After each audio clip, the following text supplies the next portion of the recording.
السلام عليكم ورحمة الله وبركاته. إن الحمد لله نحمده ونستعينه ونستغفره ونعوذ بالله من شرور أنفسنا ومن سيئات أعمالنا. من يهده الله فلا مضل له ومن يضلل فلا هادي له. وأشهد أن لا إله إلا الله وحده لا شريك له وأشهد أن محمدا عبده ورسوله صلى الله تعالى عليه وعلى آله وصحبه وسلم تسليما كثيرا. أما بعد، فقد قال الإمام البخاري رحمه الله تعالى: باب قول النبي صلى الله عليه وسلم وأيم الله. قال: حدثنا قتيبة بن سعيد عن إسماعيل بن جعفر عن عبد الله بن دينار عن ابن عمر رضي الله عنهما قال: بعث رسول الله صلى الله عليه وسلم بعثا وأمر عليهم أسامة بن زيد فتعان بعض الناس في امرأته، فقام رسول الله صلى الله عليه وسلم فقال: إن كنتم تطعنون في امرأته فقد كنتم تطعنون في امرأة أبيه من قبل، وأيم الله إن كان خليقا للإمارة وإن كان لمن أحب الناس إلي وإن هذا لمن أحب الناس إلي بعده. সম্মানিত ভাতৃমণ্ডলী, আল্লাহ রাব্বুল আলামিনের প্রশংসা এবং প্রিয় নবী সাল্লাল্লাহু আলাইহি সাল্লামের উপর সালাত ও সালামের পর আজ মঙ্গলবার 16ই জিলহজ 1447 হিজরি মোতাবেক 2 জুন 2026 আমাদের ধারাবাহিক আলোচনা সহিহুল বুখারীর শপথ এবং মানত পর্ব নম্বর 2। ইমাম বুখারী রাহিমাহুল্লাহ এই পর্বের অধ্যায় নম্বর 2 বলছেন, এতে বাবু কাউলিন নবী সাল্লাল্লাহু আলাইহি সাল্লাম ওয়া আইমুল্লাহ। এই অধ্যায় হচ্ছে নবী সাল্লাল্লাহু আলাইহি সাল্লামের এই বচন সম্পর্কে বা বাণী সম্পর্কে। ওয়া আইমুল্লাহ, আল্লাহর শপথ। আল্লাহর শপথ বলার ক্ষেত্রে বিভিন্নভাবে আরবিতে বলা যায়। যেটি প্রসিদ্ধ সেটি আল্লাহ, সবাই জানে, তাই না? আপনারা শুধু আল্লাহই জানেন, কিন্তু বহু বাক্য আছে। বিল্লাহ, আরবিরা বলে বিল্লাহ আলাইক। হ্যাঁ, বিল্লাহ মানে আল্লাহর কসম, বাও কসমের জন্য। তাল্লাহ, তাল্লাহে কোরআনে আছে, তাল্লাহি লাকিদান্না আসনামাকুম, ইব্রাহিম আলাইহিস সালামের কসম।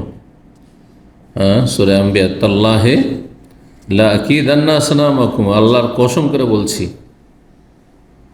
কিন্তু বা ওয়াও আর তায় পার্থক্য হচ্ছে যে তা শুধু আল্লাহর সাথে, তাল্লাহি, তাকে রহমানের সাথে, আল্লাহর নাম রহমান রহিম বা অন্য অন্য নাম গুণাবলীর সাথে লাগানো যাবে না, শুধু আল্লাহ তাল্লাহে। কিন্তু ওয়াল্লাহে, ওয়াল্লাহে না বললে ওর রহমান। হ্যাঁ, তারপরে আল্লাহর অন্য নামের সাথে লাগাইতে পারেন। হ্যাঁ, ওল আজিজ। হ্যাঁ, তো এইভাবে করতে পারেন। এরকম বিল্লাহ, বীর রহমান মানে রহমানের কসম, বাকে অন্য আল্লাহর নামের সাথে গুণাবলীর সাথেও লাগাতে পারেন। এরকম একটি শপথ হচ্ছে আইমুল্লাহ, মানে ইয়ামিনুল্লাহ। আইমুল্লাহ হচ্ছে ওর মূল আসল হচ্ছে ইয়ামিনুল, আল্লাহর কসম। ইয়ামিন মানে কালকে পড়েছি, ইয়ামিন মানে কি? শপথ, তাই না?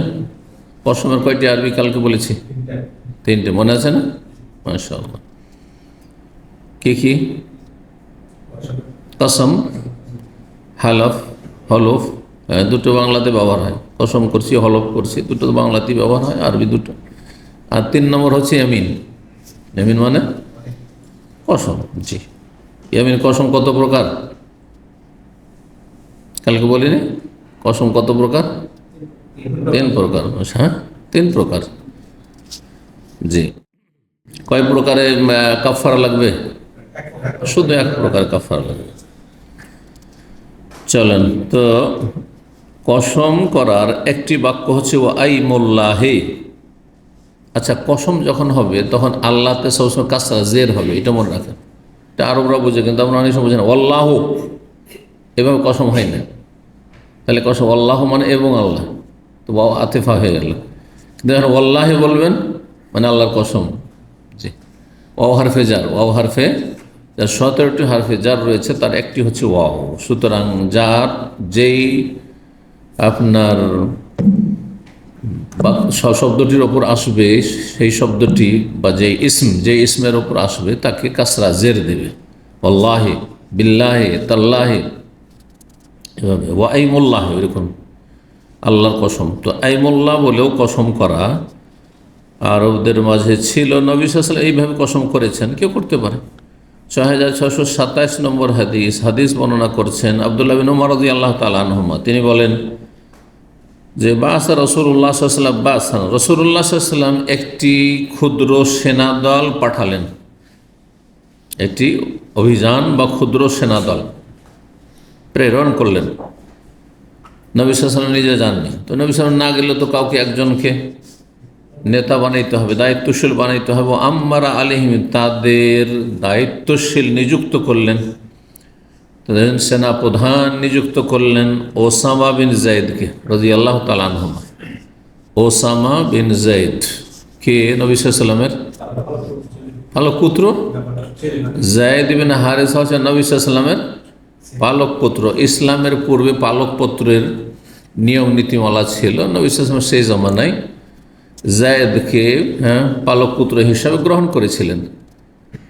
আর তার ছেলে হচ্ছেন ওসামা। ওসামা আর যায়েদে দেখার দিক থেকে একেবারে বড় ভিন্নতা ছিল। যায়েদ ইবনে হারেসা অত্যন্ত ফর্সা, সাদা মানুষ, আর তার ছেলে ওসামা একেবারে কালো, কারণ তার মা কালো ছিল। তার মা ছিল আফ্রিকান, কালো হাবাসী ছিল। উম্মে আইমান, জি, নবী সাল্লাল্লাহু আলাইহি সাল্লামের যে বাল্যকালে প্রতিপালন করেছেন তিনি।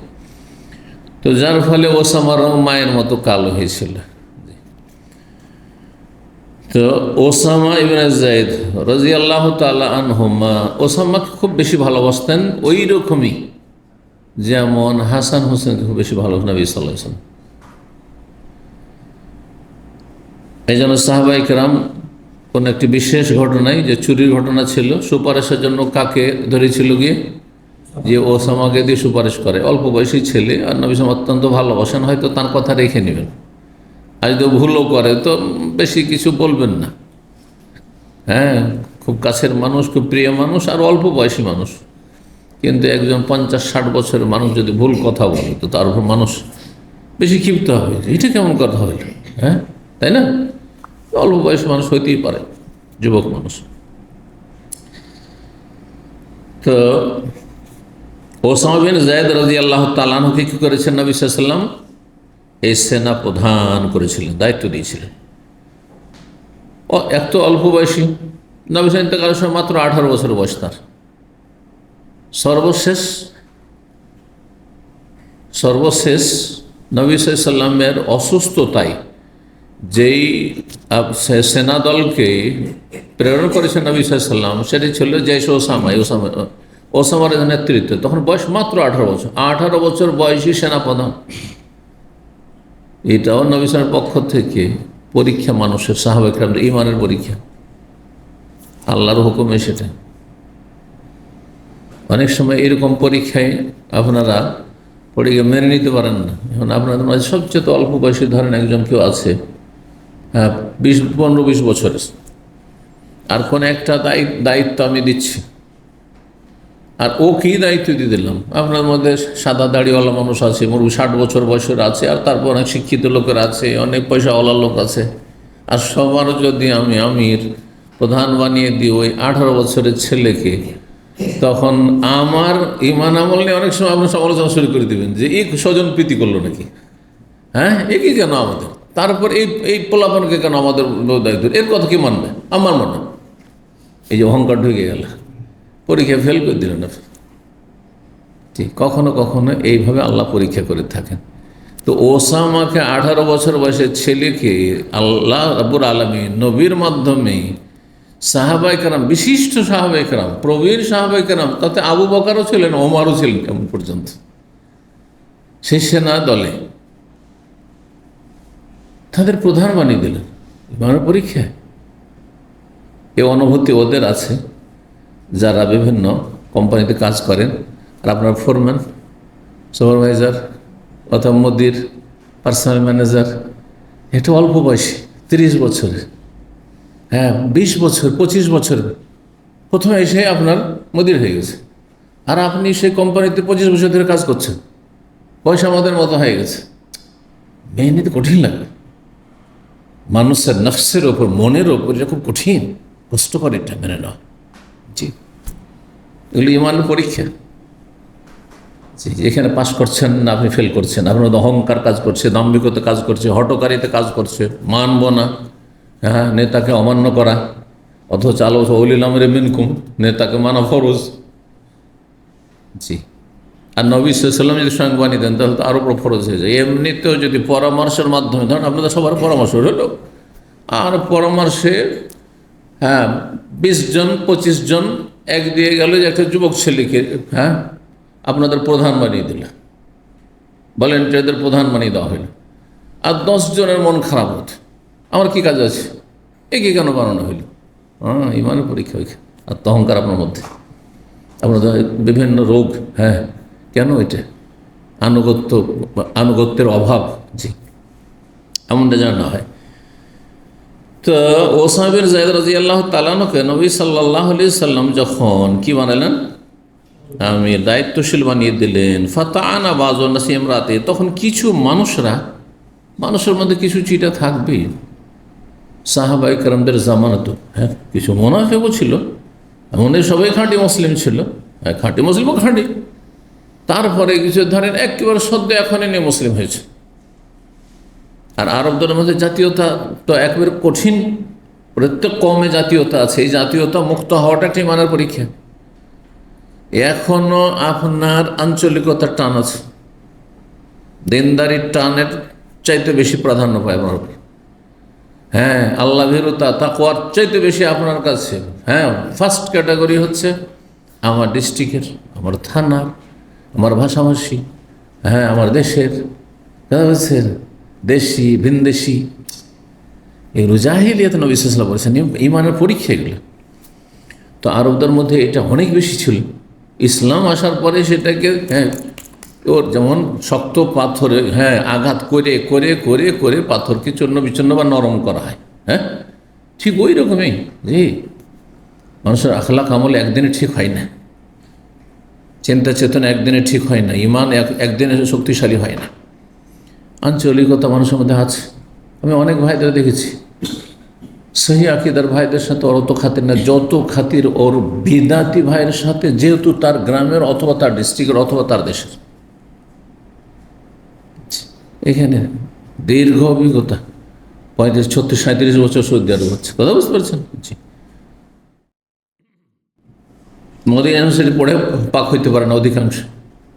খাওয়া দাওয়ার জন্য কখনো আফ্রিকান সাথী সঙ্গী, ক্লাসমেট আফ্রিকানরা বসে আছে, ওই টেবিলে বসবে না, বাঙালি খুঁজবে, উর্দু ভাষা ইন্ডিয়ান খুঁজবে। কেন ভাই? এটার আমি বিরোধিতা করতাম, এটা অনেককে কষ্ট লাগতো। আমি বিভিন্ন দেশের সাথী সঙ্গীদের সাথে বসতাম। আমি বসনিয়ার সাথে প্রথম এসছে বসনিয়ার লোকেরা, তখন সেই সময় সেখানে কাফের দেশ, খুব জুলুম অত্যাচার, যুদ্ধ, বড়ই নির্যাতনের শিকার তারা, তাদের সাথে গিয়ে মাঝে মাঝে বসে যেতাম। আফ্রিকান আমার বেশ কিছু সাথী সঙ্গী, তাদের সাথে গিয়ে বসে যেতাম। কখনো উর্দু ভাষীদের সাথে বসতাম, কখনো, হ্যাঁ, বাংলাদেশের ভাইদের সাথে বসতাম, বিভিন্ন দেশের সাথে বসতাম। হ্যাঁ, তখন অনেকে দেখতেই হবে, এক এক রকম চিন্তা চেতনা নেই না। এত সংকীর্ণতা থাকলে কোনো ব্যক্তি বড় হইতে পারে না, কোনো ব্যক্তি দিনদার ধার্মিক হইতে পারে না, আল্লাহী হইতে পারে না। আপনাদের এতখানি সংকীর্ণতা থাকবে, আপনি একজন মুমিন মুসলিম, আপনার সম্পর্ক হচ্ছে আন্তর্জাতিক সম্পর্ক, ইমানি সম্পর্ক, হ্যাঁ, আল্লাহ ভীতির সম্পর্ক, তাকওয়ার সম্পর্ক, ইন্না আকরামাকুম ইনদাল্লাহি আতকাকুম। কিন্তু এখান থেকে মুক্ত হইতে অনেক শক্তিশালী ইমান লাগে এবং দীর্ঘ প্রশিক্ষণ, তরবিয়ত লাগে, নিজেকে, হ্যাঁ, ট্রেনিং দিতে হয়, ট্রেন করতে হয়।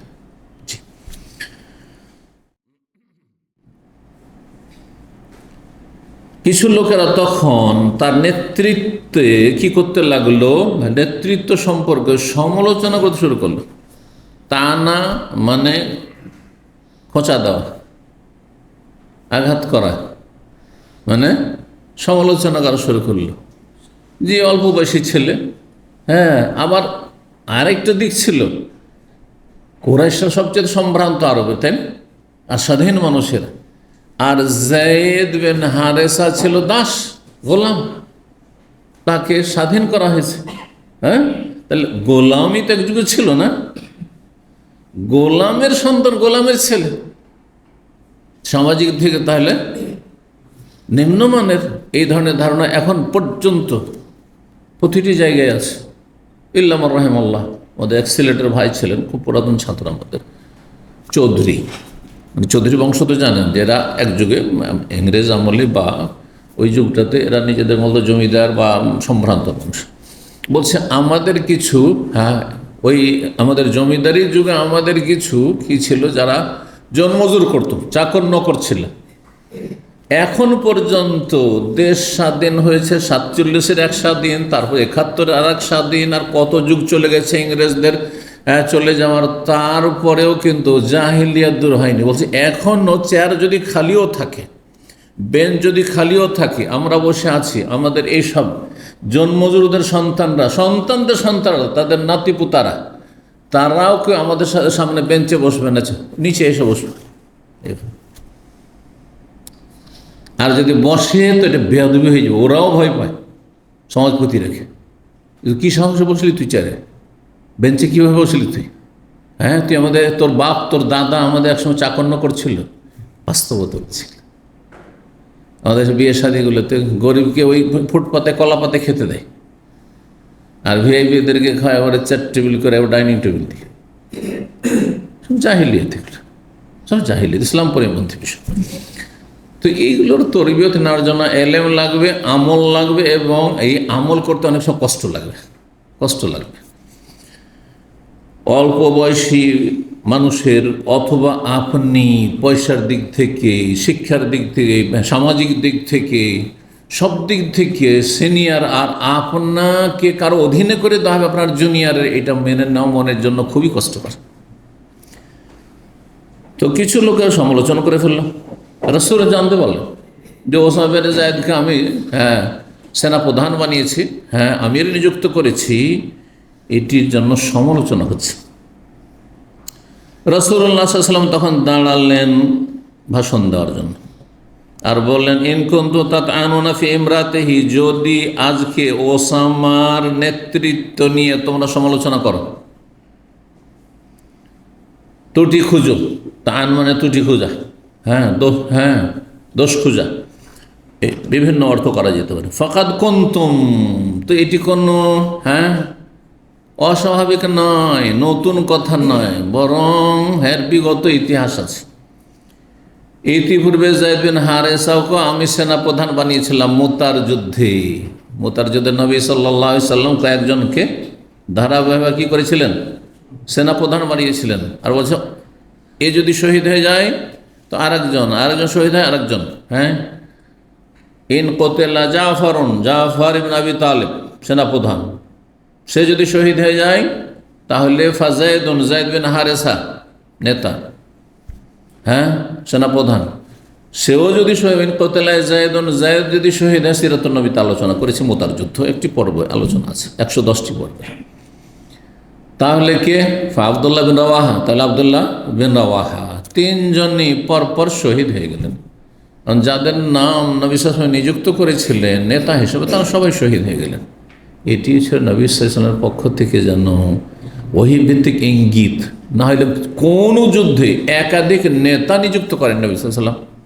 এই যুদ্ধে একের পর এক 3 নেতাকে নিযুক্ত করেন। এ যদি মারা যায় ও যদি মারা যায় ও, কেন করলেন? কারণ এরা কেউ বাঁচবে না, এরা শহীদ হয়ে যাবে, ফিরে আসবে না। তখন দেখা গেল যে আর কেউ নেই, পরামর্শ করে কাকে? আব্দুল্লাহ বিন রাওয়াহাকে। আব্দুল রাওয়াহাকে তখন নেতা বানানো হইল, সেনাপ্রধান বানানো হইল। আর তারপরে আব্দুল্লাহ বিন রাওয়াহা 3 পর্যন্ত নাম উল্লেখ করেছিলেন। কয়জন হইল তাহলে? আব্দুল্লাহ বিন রাওয়াহা তো বলেছি না, 3 জন নাম তো বলেছি। সেও শহীদ হয়ে গেল। তখন খালিদ বিন ওয়ালিদ, সবার পরামর্শ খালিদ বিন ওয়ালিদকে পতাকা ধরিয়ে দেওয়া হলে, সেনাপ্রধান বানানো হইল, আল্লাহ রাব্বুল বিজয় দান করলেন। তো সেই দিকে ইঙ্গিত করে বলছেন, তাহলে এক সময় তো আমি, নবী সাল্লাল্লাহু আলাইহি ওয়াসাল্লাম বলছেন যে ওসামার বাবা যায়েদকেও তো আমি সেনাপ্রধান বানিয়েছিলাম, তখনও তোমরা কিন্তু সমালোচনা করেছিলে। কিছু মানুষ এমন ছিল যারা সমালোচনা করেছিল। ফাকাদ কুনতুম তাতআনুনা ফি ইমরাতি আবিহি, তোমরা সমালোচনা করেছিলে তার বাবার নেতৃত্ব নিয়েও, মিন ক্বাবল, ইতিপূর্বে। ওয়া আইমুল্লাহি, এই যে আইমুল্লাহ, আসলে এইটা দেখাবার জন্য ঘটনা নিয়ে এসছেন। আল্লাহর কসম করে বলছি, শোনো, আমি কোনো অযোগ্য ব্যক্তিকে নেতৃত্ব দিনি। ইন কানা লা খালিকা লিল ইমারাতি, সে অর্থাৎ ওসামা, ইন কানা লা খালিকা লিল ইমারাতি ওয়া ইন কানা লামিন আহাব্বিন নাসি ইলাইয়া। ইন কানা মানে ইন্নাহু কানা, এই ওসামা আমার পালক পুত্র সন্তান, এই ওসামা হচ্ছে নেতৃত্বের জন্য অধিক যোগ্য বা সর্বাধিক যোগ্য। এই নয় যে অযোগ্যকে নেতৃত্ব দিয়েছে, বরং খালিকান মানে যোগ্য, আর এমারা মানে নেতৃত্বের। এই জন্য গভর্নর হাউসকে কি বলা হচ্ছে? এমারা। আসলে ওখানে সংক্ষেপ করা হয়েছে, এমারা মানে গভর্নরের অফিস, মক্তবুল এমারাত। কথা বোঝা গেছে? জি। কিন্তু সংক্ষেপে লোক আর বলছে এটা এমারা। এমারা মানে নেতৃত্ব, আর আমির মানে হচ্ছে নেতা। ওয়াইন খান, এ হচ্ছে নেতৃত্বের সর্বাধিক যোগ্য, অযোগ্যকেও আমি নেতা বানাইনি। ওয়াইন খান লামিন আহাব্বিন নাস ইলাইয়া, আর এই ওসামা আমার কাছে সবচেয়ে বেশি প্রিয়। বা তার বাবার কথা আগে বলা হচ্ছে এখানে, যেহেতু তার কথা পরে আসছে, সেটা তার বাবা দুইজনকেই নেতা বানিয়েছেন, বাপ বেটাকে দেন। নবী ইসলাম জায়েদকে বানিয়েছেন আর তার ছেলে ওসামাকে বানিয়েছেন। তো বলছে, আল্লাহর কসম করে বলছি, ইনকান আল্লাহ খালিকা লিল ইমারাতে, এই জায়েদ যে ছিল, যার কথা একটু আগে হইল, যে তোমরা যদি সমালোচনা করো আজকে ওসামাকে নিয়ে, তো এটা কোনো বিচিত্র নয়। ইতিপূর্বে তোমরা সমালোচনা করেছো কাকে নিয়ে? তার পিতার নেতৃত্ব নিয়ে। আর আল্লাহর কসম করে বলছি, ইনকান আল্লাহ খালিকা লিল ইমারাতে, এই জায়েদ নেতৃত্বের জন্য সর্বাধিক যোগ্য ছিল। এই নয় যে অযোগ্য ছিল, যদিও সে একসময় দাস ছিল। ওয়াইন কানা লামিন আহাব্বিন নাস ইলাইয়া, আর এই জায়েদ আমার কাছে, আমার পালক পুত্র, মানুষের মাঝে, তোমাদের মাঝে সবচাইতে প্রিয়জন আমার ছিল, আমার ভালোবাসার পাত্র ছিল। ওয়াইন্না হাজা, আর নিঃসন্দেহে এই ব্যক্তি, মানে এই যে ওসামা, এখন আসলে ওসামার কথা, জায়েদের ছেলে, এই ব্যক্তি লামিন আহাব্বিন নাস ইলাইয়া বাদাহু, তার বাবার পরে আমার কাছে সবচেয়ে প্রিয় মানুষ, ভালো মানুষ, আমি ভালোবাসি তাকে। আর সে যোগ্য, বাবা যেমন যোগ্য ছিল নেতৃত্বের, ছেলেও যোগ্য, যদিও অল্প বয়সী। তাহলে নেতৃত্বের জন্য বয়োজ্যেষ্ঠ হওয়া শর্ত নয়, যে বুড়া 70-80 বছর হইতে হবে, প্রবীণ হইতে হবে না, যোগ্যতা থাকলে হলো। অল্প বয়সে যদি যোগ্যতা থাকে তাহলে সেটি যথেষ্ট। মোগলদের ইতিহাসে এমন এমন শাসক গিয়েছে, যে শাসকরা ধর্মীয় দিক থেকে যেমনই হোক, যেমন আকবর ধর্মীয় দিক থেকে বেদিন ছিল, কিন্তু এই নয় যে তারপরে লেখাপড়াও তেমন ছিল না, কিন্তু তার মধ্যে যোগ্যতা ছিল না। এমনি একটা দেশকে সামলে নিল, বিশাল দেশ, আফগানিস্তান থেকে আবার বর্মা পর্যন্ত। এখনকার ভারত নয়, তখনকার ভারত হচ্ছে আফগানিস্তান থেকে বর্মা পর্যন্ত যতগুলি দেশ, তার মধ্যে সব নেপাল টেপাল সব। চিন্তা করুন আপনি, তাহলে অবশ্যই অল্প বয়সী ছিল। আমরা পড়েছেন ইতিহাস, 14-15 বছর এরকম বয়স ছিল। তারপরে দীর্ঘদিন ধরে সে মানে দেশ শাসন করেছে। তো অল্প বয়স হইলেই অযোগ্য হয়ে যাবে এটা জরুরি নয়, আর বেশি বয়স হইলেই বেশি যোগ্য হয়ে যাবে তাও জরুরি নয়। আসল হচ্ছে যোগ্যতার বিষয়। তো এখানে আসল দেখানো কি ছিল? আইমুল্লাহ, আল্লাহর কসম বলার ক্ষেত্রে আইমুল্লাহ বলে কসম করা। 3 নম্বর অধ্যায় বাবুন, এই অধ্যায় হচ্ছে কাইফা কানাত ইয়ামিনুন নবী সাল্লাল্লাহু আলাইহি ওয়াসাল্লাম। নবী সাল্লাল্লাহু আলাইহি ওয়াসাল্লাম শপথগুলি সাধারণত কেমন ছিল, কিভাবে শপথ করতেন?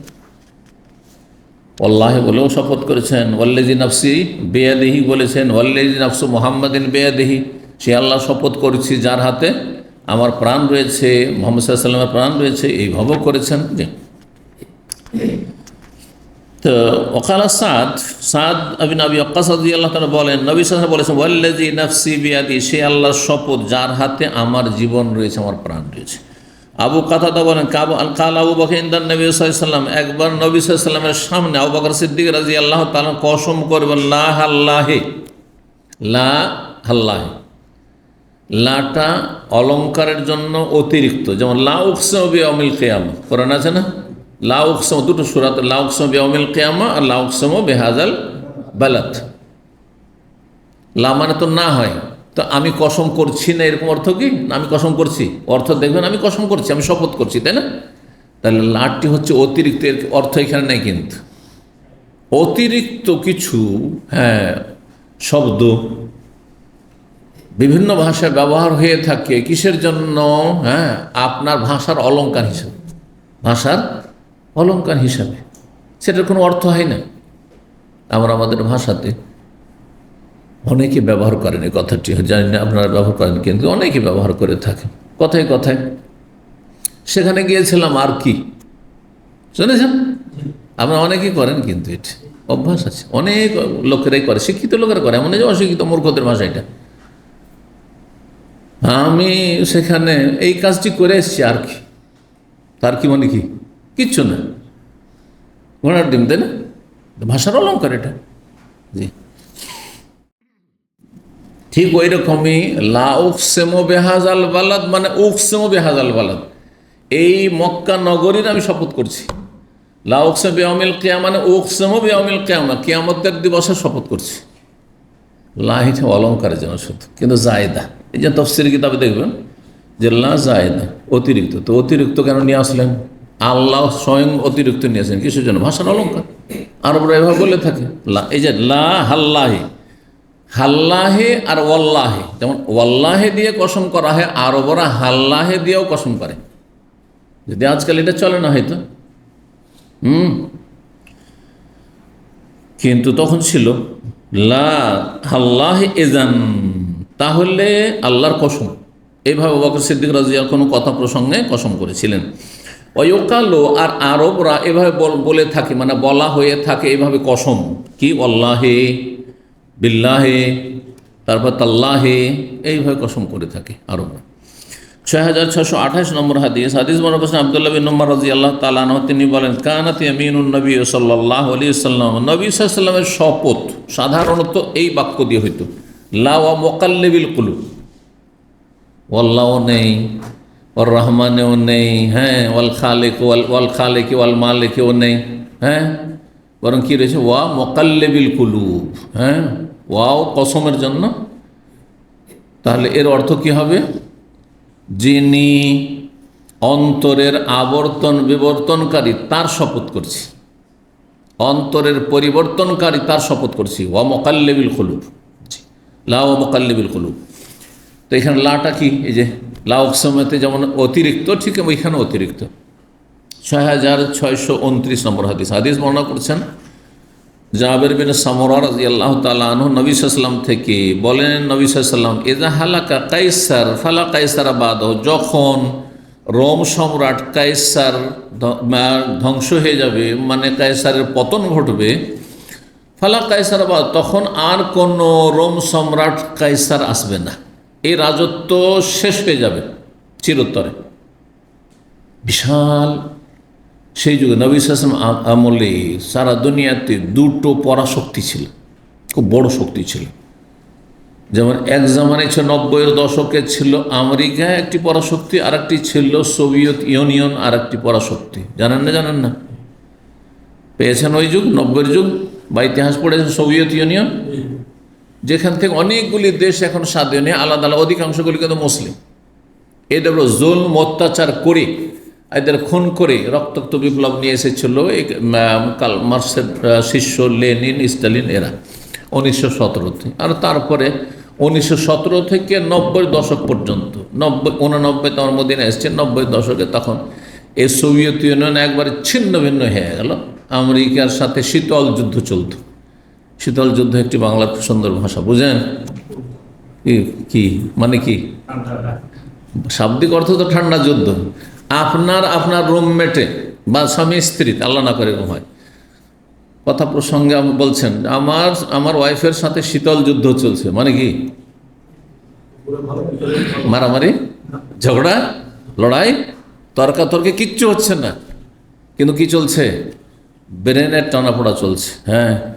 তোকে দেখছি আমি, আর ও বলছে ভিতর আমি তোকে দেখছি। কিন্তু বাহ্যিক সব ঠিক আছে। আমেরিকার আর সোভিয়েত ইউনিয়নের সম্পর্কটা কি এরকম ছিল যে কে কাকে ডাউন করতে পারে, কিন্তু সামনাসামনি অস্ত্র আমেরিকা সোভিয়েত ইউনিয়ন রাশিয়ার বিরুদ্ধে ব্যবহার করেনি, আর রাশিয়াও আমেরিকার বিরুদ্ধে ব্যবহার করেনি। কিন্তু যখন সোভিয়েত ইউনিয়ন এই জালিম জুলম অত্যাচার শুরু করলো কার ওপর, আফগানিস্তান দখল করে, তখন আমেরিকা একটা বেটার চান্স পেয়ে গেল। ঠিক আছে, যে আফগানিস্তান পরবর্তীকালে আফগানিরা তাদের কাছে জঙ্গি হয়ে গেল, সেই আফগানিদের সার্বিক সহযোগিতা আমেরিকা একসময় করেছে। কিসের জন্য? ওই যে যার সাথে শীতল যুদ্ধ ছিল ওকে ধ্বংস করার জন্য। দুইজনে আপনাদের টেনশন চলছে, দুই রুমমেটে অনেক সময় থাকে, কিন্তু একই রুমে বাস করছেন, একসাথে খাওয়া দাওয়া চলছে, মেসও চলছে, সব ঠিকঠাক আছে, কিন্তু আপনাকে সে রুম থেকে তাড়াবার চেষ্টা করছে, আর আপনি তাকে তাড়াবার চেষ্টা করছেন। কোম্পানিতে, একই কোম্পানিতে একই দোকানে চাকরি করছেন, ও আপনাকে এক্সিট করে এখান থেকে তাড়াবার চেষ্টা করছে যেভাবে ভিতর, আর আপনিও করছেন হয়তো, কে কাকে পারে, কিন্তু সামনাসামনি একসাথে সব ঠিক আছে, কথাবার্তা ঠিক আছে। এর নাম হচ্ছে শীতল যুদ্ধ, কোল্ড ওয়ার। কথা বুঝতে পেরেছেন? আল্লাহ হেফাজত করুক। ঠান্ডা যুদ্ধ আর গরম যুদ্ধ, সব যুদ্ধ থেকে আল্লাহ হেফাজত করুক, শয়তানি থেকে আর অনিষ্ট থেকে আল্লাহ হেফাজত করুক।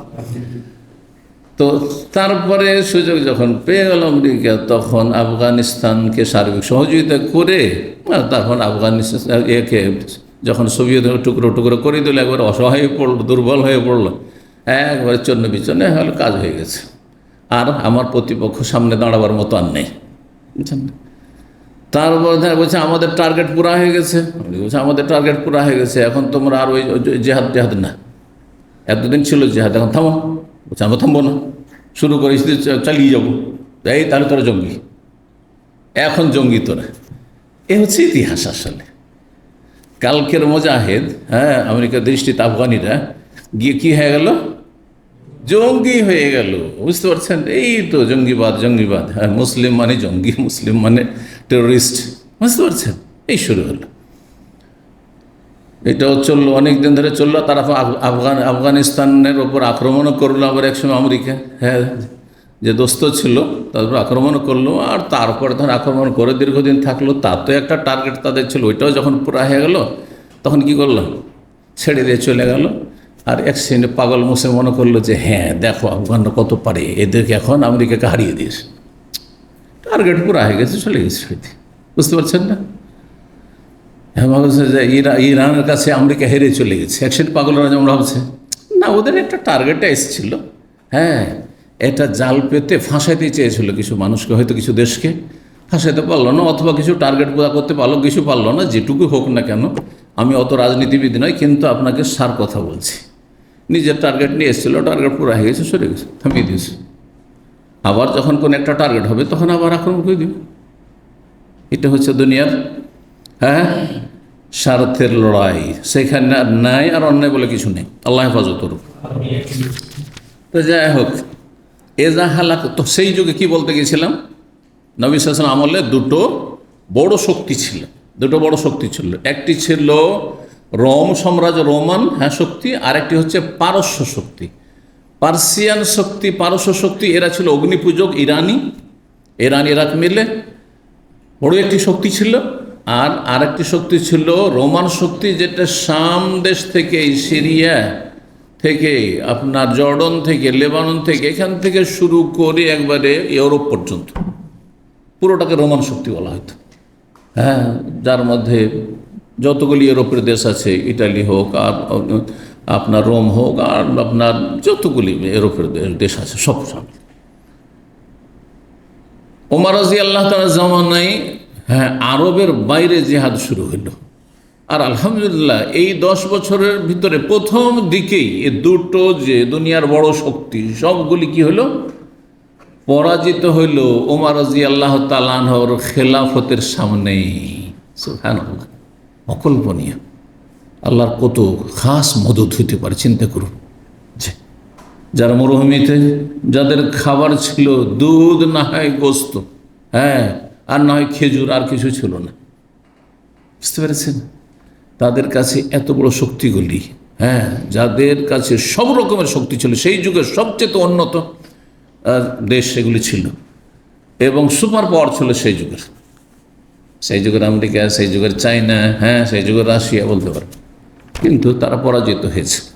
নবী সাল্লাল্লাহু আলাইহি ওয়াসাল্লাম ভবিষ্যৎবাণী করেছেন ওইদিকে হাদিসে, যখন রোম সম্রাটের রাজত্ব, রোম সম্রাটের রাজা কায়সার, তার উপাধি ছিল কায়সার, এটি হচ্ছে রাজার উপাধি। যে কোনো রাজা হইতো রোমদের, তাকে কি বলা হইতো? কায়সার বলা হইতো। আর পারস্য দেশের যে কোনো রাজা হইতো তাকে কি বলা হইতো? কেসরা বলা হইতো, কেসরা। যেমন এক সময় হিন্দু আমলে, প্রাচীন যুগে, মোগলদের পূর্বে ভারতের ভাষায় বা সংস্কৃতি ভাষায় সেখানে যে কোনো শাসককে কি বলা হইতো? মহারাজা বলা হইতো। কি বলা হইতো? মহারাজা বলা হইতো। এই মহারাজাটি হচ্ছে আসল সংস্কৃত শব্দ। আর সংস্কৃত ভাষা থেকে বহু ভাষা বেরিয়েছে, হিন্দি থেকে শুরু করে যতগুলো ইন্ডিয়ান ভাষা, বাংলা হোক আর উড়িয়া হোক আর আসামিয়া হোক আর আপনার কানাডা ভাষা হোক আর তেলেগু হোক আর আপনার তামিল হোক আর কেরালা হোক, আর আপনার মারাঠি হোক আর শিখদের ভাষা পাঞ্জাবি হোক, এমনকি ইন্দোনেশিয়া, মালয়েশিয়া পর্যন্ত। এই জন্য যারা ইন্দোনেশিয়া, মালয়েশিয়া থেকেছে, মালয়েশিয়াতে অনেক প্রবাসী বাংলাদেশি থাকে, দেখবেন যে অনেক বাংলা শব্দ মালায়ু ভাষাতে আছে। মালয়েশিয়ার ভাষা কি বলা হয়? মালায়ু ভাষা। মালায়ু ভাষাতে আছে। আমরা মহারাজা বলি, বাংলা করলে একটু গোল করে দিই মহারাজা, আর মালায়ু ভাষাতে মালয়েশিয়ার লোকেরা বা বরুণাইয়ের লোকেরা বলে মহারাজা। জানেন, এইভাবে অনেক শব্দ আছে। কারণ আমাদের সাথে লেখাপড়ার সঙ্গে মধ্যে ইউনিভার্সিটিতে ইন্দোনেশিয়ান, মালয়েশিয়ান ছিল, তো তার সঙ্গে গল্প করতাম, তো অনেক শব্দ মিলে যেত। তো বলতাম কিসের জন্য? তখন আমরা যেহেতু ভাষা সম্পর্কে পড়েছি, ভাষার ইতিহাস, যে পৃথিবীতে প্রাচীন যুগে মাত্র 3টি ভাষা ছিল, মাত্র 3টি ভাষা ছিল। এই 3 ভাষা থেকে হাজার হাজার ভাষা পয়দা হয়েছে, শাখা প্রশাখা হয়ে। 3টি ভাষার একটি ভাষা হচ্ছে সংস্কৃত ভাষা, প্রাচীন ভাষা, যেটি এখন বর্তমান মৃত। কোনো দুনিয়াতে একজন হিন্দু ও সংস্কৃত ভাষায় কথা বলে না, বলে সংস্কৃত শুধু তাদের ধর্মকর্ম করার জন্য। কোনো একজন ব্যক্তি পাবেন না যে বলবে যে মাতৃভাষা আমার সংস্কৃত, তাই না? তো এই সংস্কৃত ভাষা থেকে শত শত ভাষা, যত ভারতীয় ভাষা, ইন্দোনেশিয়ার ভাষা, মালয়েশিয়ার ভাষা, ব্রুনাইয়ের ভাষা, সিঙ্গাপুরের ভাষা, এসব ভাষাগুলো বেরিয়েছে, ইংলিশ ছাড়া, ইংলিশ অন্য ভাষা থেকে বেরিয়েছে। তো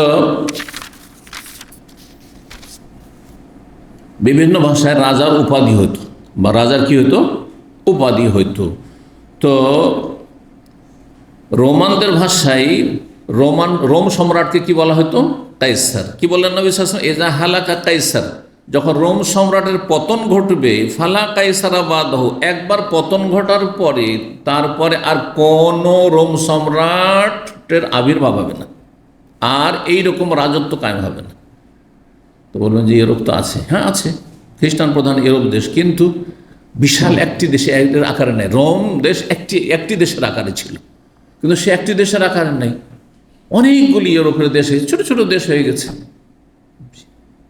যেমন এক সময় ব্রিটিশরা সারা দুনিয়া দখল করে রাজত্ব করেছে, কিন্তু এখন সেই ব্রিটেন গিয়ে ছোট্ট একটা মানচিত্রের একটা সামান্য অংশে গিয়ে সংকুচিত হয়ে গেছে, হয়েছে না? হয় না? একসময় অখণ্ড ভারত, কত বড় ভারত ছিল বললেন, আফগানিস্তান থেকে শুরু করে একবার বার্মা পর্যন্ত, দেখেন তো কতগুলি দেশ হয়ে গেছে, হ্যাঁ। আর তারপরে যেই শক্তি ছিল সেই শক্তিটা আর নেই। জি, নতুন শক্তি এসছে, নতুন শক্তির আবির্ভাব হয়েছে, হক হোক আর বাতিল হোক। ওয়াইদা হালাকা কিসরা, আর যখন পারস্য সম্রাটের পতন ঘটবে, ফালা কিসরা বাদাহ, তারপরে কোনো পারস্য সম্রাট কিসরার আর আবির্ভাব হবে না, কোনো শক্তি আর শক্তিশালী হবে না, শেষ। জি, ওয়াল্লাযী নাফসি বিয়াদিহি, এটি হচ্ছে এর সাথে অধ্যায়ের সাথে সম্পর্ক। নবী সাল্লাল্লাহু আলাইহি ওয়াসাল্লাম কসম করছেন, সে আল্লাহর কসম করে বলছে যার হাতে আমার প্রাণ রয়েছে। ভবিষ্যৎবাণী করছেন। নবী সাল্লাল্লাহু আলাইহি ওয়াসাল্লামের জীবদ্দশায় নবী চোখে দেখে যাননি, কিন্তু ওহীর মাধ্যমে কথা বলে গেছেন, খুব শীঘ্রই এই রোমানদের অঢেল ধন সম্পদ, স্বর্ণ আর পার্সিয়ানদের অগ্নিপূজকদের অঢেল ধন সম্পদ, রূপা চাঁদি সব তোমাদের হস্তগত হবে, সব কিছুর মালিক তোমরা হয়ে যাবে। সমস্ত গনিমত তোমরা তাদের কাছ থেকে ছিনিয়ে নিয়ে আসবে, তাদেরকে পরাজিত করে, তাদেরকে দাস দাসীতে পরিণত করে। জি, তা করেছেন ওমর রাদিয়াল্লাহু তাআলা আনহুর জামানে তা হয়েছে আলহামদুলিল্লাহ। জি, আল্লাহর কসম করছি যে সত্তার হাতে আমার প্রাণ রয়েছে, লাতুন ফাকান্না কুনুজুহুম ফি সাবিলিল্লাহ, অবশ্যই অবশ্যই আল্লাহর রাস্তায় এই দুটো শক্তির যে মানে শক্তিশালী রাজত্ব, এদের ধনভাণ্ডার আল্লাহর রাস্তায় তোমরা খরচ করবে। লাতুন ফাকান্না, অবশ্যই অবশ্যই তোমরা খরচ করবে বা খরচ করা হবে, ব্যয় করা হবে এই অঢেল ধন সম্পদ এদের রোম থেকে আর পারস্য দেশ থেকে অর্জন করে, হাসিল করে, জিহাদের মাধ্যমে, গনিমতের মাধ্যমে কোথায় খরচ করবে? ফি সাবিলিল্লাহ, আল্লাহর রাস্তায়, জিহাদের কাজে লাগবে। আগামী দিনে ইসলামের প্রচার প্রসারে কাজে লাগবে, সারা দুনিয়াতে ইসলাম পৌঁছানোর জন্য কাজে লাগবে, কাজে লেগেছে আলহামদুলিল্লাহ। কিন্তু আজকালকার যে মানুষের কাছে পয়সা হইলে অধিকাংশ পয়সা, আওলাদের পয়সা হারাম কাজে লাগে। এটা ভবিষ্যৎবাণী করেছেন যে এই ধনভাণ্ডার কোথায় খরচ হবে? ফি সাবিলিল্লাহ খরচ হবে, ভালো মানুষদের হাতে আসবে, সুতরাং ভালো জায়গায় খরচ হবে। এবং এটাও ভবিষ্যৎবাণী করেছেন যে তোমরা আর অভাবী থাকবে না, গরিব থাকবে না, অঢেল ধন সম্পদের মালিক হবে। নিজের প্রয়োজন পুরা করার পরে আল্লাহ রাস্তায় বাকি খরচ করবে তোমরা। 6630 নম্বর হাদিস বর্ণনা করেছেন আবু হুরায়রা রাদিয়াল্লাহু তাআলা আনহু, রাসূলুল্লাহ সাল্লাল্লাহু আলাইহি ওয়াসাল্লাম বলে, ইযা হালাকা কিসরা ফালা কিসরা বাদহু, আগের হাদিসটি, যখন পারস্য সম্রাটের পতন ঘটবে তারপর আর কোনো পারস্য সম্রাট আসবে না। ওয়াইদা হালাকা কায়সার, যখন রোম সম্রাটের পতন ঘটে যাবে, ফালা কায়সার, তারপরে কোনো রোম সম্রাট আর আসবে না। ওয়াল্লাযী নাফসু মুহাম্মাদিন বিয়াদিহি, সে আল্লাহর কসম করে বলছে যার হাতে মুহাম্মদ সাল্লাল্লাহু আলাইহি ওয়াসাল্লামের জীবন রয়েছে, লাতুন ফাকান্না কুনুজুহুম ফি সাবিলিল্লাহ, এই দুটো দেশের ধন সম্পদ, ধনভাণ্ডারকে তুমি আল্লাহর রাহে খরচ করবে। 6631 নম্বর হাদিস মা আয়েশা রাদিয়াল্লাহু তাআলা আনহা থেকে বর্ণিত, নবী সাল্লাল্লাহু আলাইহি ওয়াসাল্লাম বলেন, ইয়া উম্মাতা মুহাম্মদ, হে মুহাম্মদ সাল্লাল্লাহু আলাইহি ওয়াসাল্লামের উম্মত, ওয়াল্লাহি, আল্লাহর কসম করে বলছে, লাউ তা'লামুনা মা আ'লামু, আমি যা জানি অদৃশ্য সম্পর্কে, আল্লাহর আযাব সম্পর্কে, আল্লাহর পকড়াও সম্পর্কে, আল্লাহর হিসাব নেই, কবরের জীবন সম্পর্কে, মরণের পরের জীবন সম্পর্কে, বিচার দিবস, হাসর মাঠ সম্পর্কে, আল্লাহর শাস্তি সম্পর্কে, জাহান্নাম সম্পর্কে যা জানি, তোমরা যদি ওই রকম জানতে, লাবাকাইতুম কাসীরা, তাহলে অনেক বেশি কান্না করতে, ওয়ালা দাহিকতুম কালিলা, আর অল্পই, সামান্যই তোমরা হাসতে, হাসি বেরোতো না তোমাদের, হাসি ফুটতো না মুখে, চেহারাতে। ওয়ালা দাহিকতুম কালিলা, আল্লাহি, যে আল্লাহ বলেও কসম করেছেন নবী সাল্লাল্লাহু আলাইহি ওয়াসাল্লাম। তাহলে এগুলো বিভিন্ন কসম ছিল নবী সাল্লাল্লাহু আলাইহি ওয়াসাল্লামের। 6632 নম্বর হাদিস বর্ণনা করছেন জোহরা বিন মাবাদ, তিনি শুনেছেন তার দাদা আব্দুল্লাহ বিন হিশাম থেকে, তিনি বলেন, আব্দুল্লাহ বিন হিশাম তাহলে সাহাবী, কুন্না মা নবী সাল্লাল্লাহু আলাইহি ওয়াসাল্লাম, একবার আমরা নবী সাল্লাল্লাহু আলাইহি ওয়াসাল্লামের সাথে ছিলাম, ওয়া হুয়া আখিযুন বিয়াদি উমর বিন খাত্তাব, সেই সময় নবী সাল্লাল্লাহু আলাইহি ওয়াসাল্লাম উমর বিন খাত্তাব রাদিয়াল্লাহু তাআলা হাত ধরেছিলেন, হাতে হাত দিয়ে হাত ধরে ছিলেন নবী সাল্লাল্লাহু আলাইহি ওয়াসাল্লাম, কার? ওমরের। ফাকাল লাহু ওমর, তখন ওমর বললেন, ওমর রাদিয়াল্লাহু তাআলা আনহু, নবী ইয়া রাসূলুল্লাহ, আল্লাহ রাসূল, লা আনতা আহাব্বু ইলাইয়া মিন কুল্লি শাইইন ইল্লা মিন নাফসি, আপনি অবশ্যই দুনিয়ার সমস্ত কিছুর চাইতে, সবার চাইতে বেশি, সর্বাধিক প্রিয়, সবচেয়ে বেশি প্রিয় আমার কাছে, ইল্লা মিন নাফসি, তবে আমার জীবন ব্যতীত, মানে নিজের জীবনটা সবচাইতে বেশি প্রিয় মানুষের, এটা সত্য কথা। আজকাল আমরা মিছা কথা বলতে অভ্যস্ত হয়ে গেছি। আপনি আমার কাছে দুনিয়ার সব কিছুর চাইতে প্রিয়, কথাটা মিথ্যা, আপনার জীবনটা আগে প্রিয়। এই জন্য হঠাৎ কোনো এমার্জেন্সি হলে আগে নিজে পালাবার চেষ্টা করেন, পরে চিন্তা করেন যে আমি তো পালিয়ে এলাম, কিন্তু বাকি বাড়ি তার কেউ থাকলো না, কেউ দেখি তো, ছেলে মেয়ে দেখি তো, তখন চিন্তা করেন। আল্লাহ না করে এরকম পরিস্থিতিতে যখন আগুন লেগে গেছে, হঠাৎ করে বন্যায় সব ডুবে যাচ্ছে, তখন নিজের জীবন বাঁচাবার চেষ্টা করেন, পরে চিন্তা করেন, আরে জীবন তো বাঁচাবো, তাহলে আমার ছেলে মেয়েগুলো সবাই কি এখন নিরাপদ স্থানে, সবাই কি এখান থেকে বাঁচতে পেরেছে, সবাই কি বাড়ি থেকে বেরিয়েছে? আচ্ছা, টাকা পয়সাগুলি যে ছিল, আমার অনেক টাকা পয়সা বাড়িতে ছিল, ও তো আগুন লেগে গেলো, শেষ হয়ে যাবে, পরে চিন্তা করবেন, আগে আপনার চাচা জীবন বাঁচা, হ্যাঁ চাচা, হ্যাঁ জীবন বাঁচা, দেশি কথা এটি আমাদের ছোটকালে শুনতাম। আগে নিজেকে বাঁচাইতে চেষ্টা করো, আল্লাহ ওইটাই বলেছেন, দুনিয়ার জন্য খুব তো তৎপর, দুনিয়াতে নিজেকে বাঁচাও, আগে জাহান্নাম থেকে নিজেকে বাঁচাও। ও আহলে, তারপরে পরিবার পরিজন।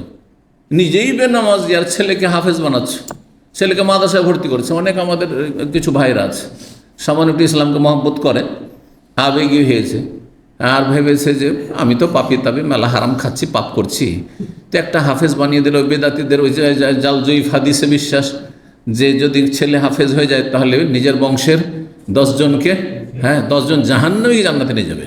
কুল্লুহুম কাদ ওয়াজাবাত লাহুন নার, হাদিস আমারও মুখস্থ আছে, কিন্তু হাদিস ভিত্তিহীন হাদিস, সহি হাদিস নাই। হ্যাঁ, তো 10 জন জাহান্নামীকে আমার হাফেজ ছেলে নিয়ে যাবে, সুতরাং আমি নামাজ না পড়লে কি হবে? অনেক বেনামাজি এরকম আছে যে ছেলেকে হাফেজ আলেম বানিয়েছে কিন্তু নিজে বেনামাজি। আমার এক ছাত্র এখানে ছিল, দেশের দাওয়ার কাজ করছে, কথা বুঝতে পারছেন? তো সবসময় বলতো যে আমার আব্বা এখন পর্যন্ত বেনামাজি, বেদাতি আকিদার তো আছে এখনও বেনামাজি, কিন্তু এইখানে সবচেয়ে বেশি দার্সে সে আসতো। বাইরে যেতাম, যেদিন বাইরে দার্স ওর গাড়ি নিয়ে যেত, জাযাকাল্লাহ খাইর। বুঝতে পেরেছেন? তো এরকম অনেক আছে। তো এইটা হইলে হবে না।